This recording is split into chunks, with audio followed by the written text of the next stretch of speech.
Hello and welcome back to Sanford Days. I wanted to share with you all of the amazing progress I've made on my game so far, but for those of you who are new to the channel, hi, I'm Sanford Days. I've never developed a game before, and I'm pouring my heart, blood, soul, and tears into this game called Slimes Can't Jump. It's kind of a platformer, not really. It's supposed to be speedrun eventually. We'll see how far we get into that. It's kind of crazy looking back at my previous videos because we've made so much progress from the last one to where we are now, and I'm just so excited to share this most recent build with you. Quick recap, last time I introduced Slime Stars and my cool little thumbnail for Slimes Can't Jump. This time, we have a whole plethora of updates, starting with a bunch of bug fixes, and that's the boring stuff. The too long don't read version is that slime crabs were still busted, I tweaked them again, I think they're finally fixed, and stars needed bigger hitboxes because otherwise they didn't work properly. Those are the two biggest fixes. With those out of the way, it's time to jump into the new features, and boy am I excited because I've put so much work into this, it's kind of stupid.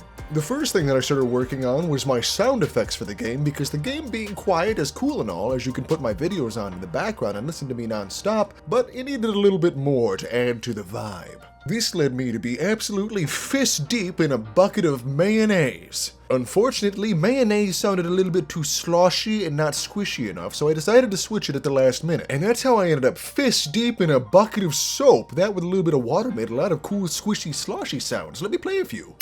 So I took those sounds, put them into one of my audio mixers, and then mixed them down a little bit, reversed a few of them for stars and such, and now I have cool sound effects all throughout the game.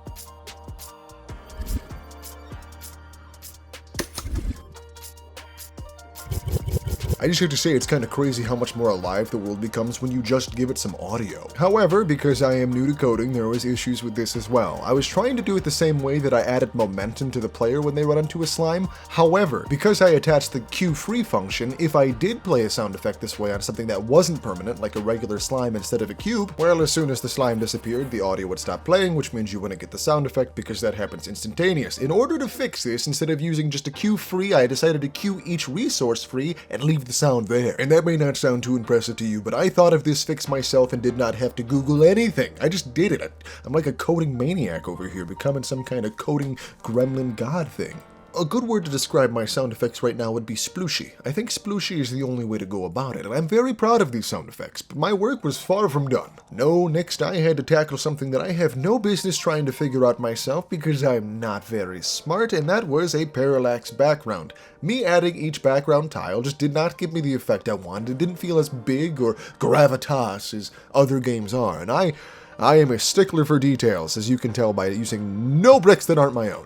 I tried to figure this one out by myself, but failed dramatically and said, oh hey, look, there's a video that says I can figure this out in 5 minutes, and I didn't because I didn't understand what I was doing wrong. Too long, don't read. Essentially, I tried to make a parallax background out of a background that was too tiny, so it was causing a whole bunch of mirroring issues, and at some point when I was troubleshooting this, I had a rave going on. I'm not entirely sure what I was doing. I might have been on the verge of having some kind of mental breakdown, but I liked it, and I thought I'd share it with you.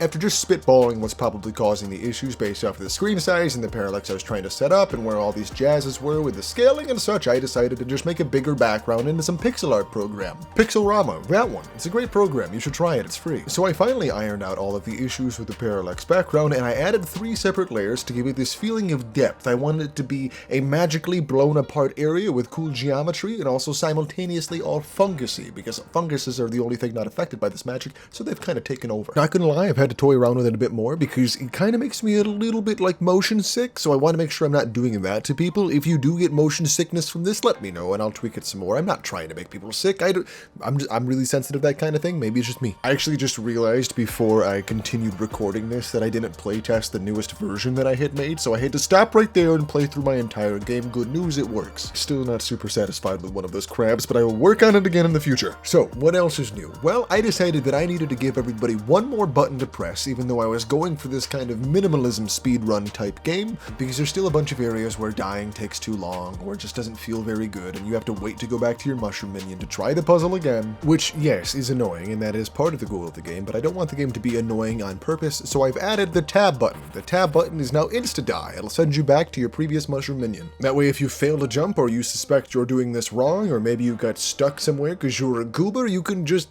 take the dive and go back to where you were. I've tweaked a bunch of other small things that aren't really notable enough to talk about, and I think that's pretty much much all the new stuff for the game at the moment, at least as far as what's in this version of the game, which you can find on itch.io like all of the other ones, as well as I have added instructions on itch.io on how to play this game, as I have not yet added any kind of tutorial page or anything. But this is where I need your help. I've been expanding this game out the wazoo. We are already over time for how long I expected to spend on this project, being my first and all, so I just need your opinion.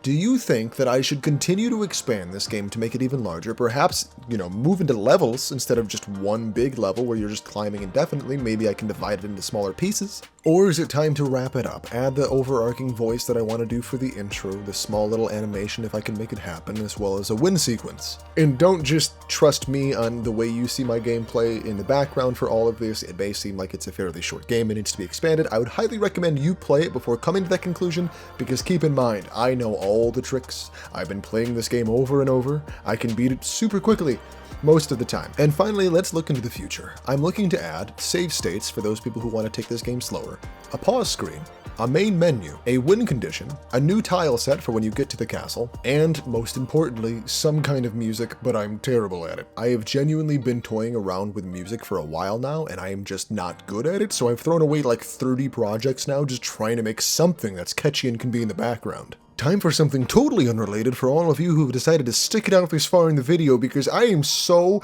excited to tease my first big project. Yes, Slimes Can't Jump is my first project ever, but I'm getting ready to work on my first big project. I'm trying to make a game that only has ever existed in my childhood, in that childhood versions of me's head. Back before I had the ability to comprehend things properly, when I was just a little guy playing Pokemon Gold and Silver. Anyone who's been on the channel for a while knows I am a huge Pokemon guy, and I used to be just a Pokemon YouTuber for a long time until I decided that I just couldn't take it anymore because the monotony broke my brain.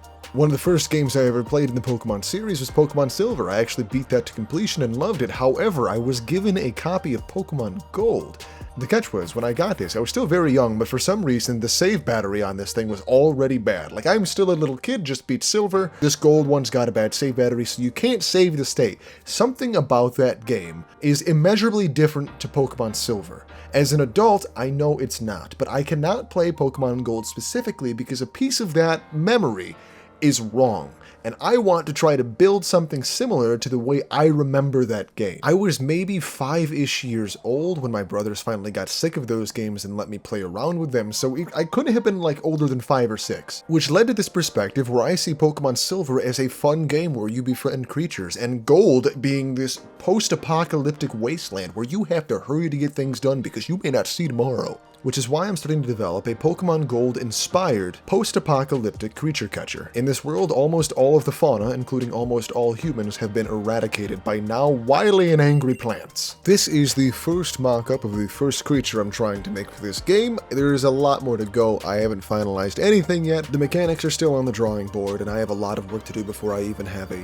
alpha version of this game. Right now, we're just working on artwork, but I'm super excited to work on this as well.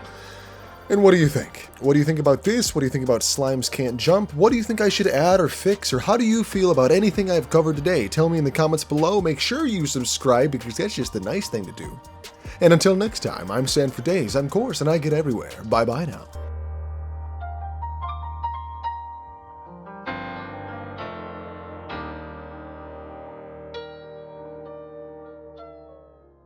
I love cheese.